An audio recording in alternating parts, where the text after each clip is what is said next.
I just want to have a quick discussion with you guys and girls about the topic of lure burnout.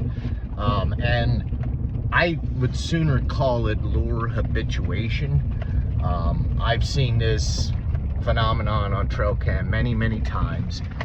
Canines, the first time they encounter a lure, they have extreme interest in it, work it really hard, and each subsequent visit they pay it less and less attention because it's kind of the law of diminishing returns.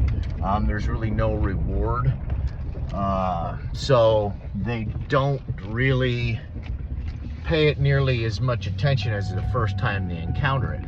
So how that plays into, trap line theory is there's some trappers that think that, and I probably am in that camp too, that using a lure year after year after year in the same area, because that lure's left there after you pull your traps and animals encounter it, that they might not work it as hard and just might not be as interested in it.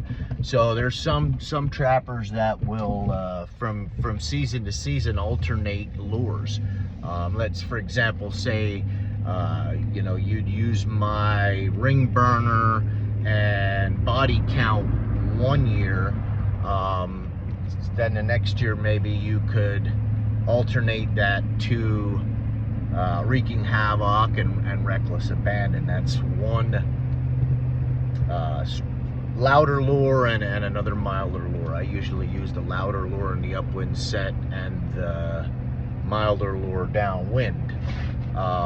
So yeah, lure habituation is a real thing. I've proved it myself many times on trail camera, but like I said, there are some trappers that actually believe it can make a difference from year to year. So alternating your lures is really not a bad idea. It obviously isn't going to hurt anything.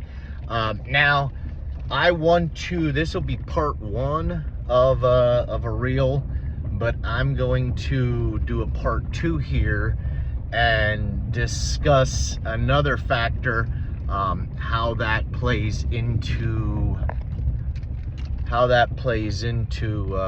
people complaining about lures changing from year to year, from batch to batch. So stay tuned, we'll do that in a bit.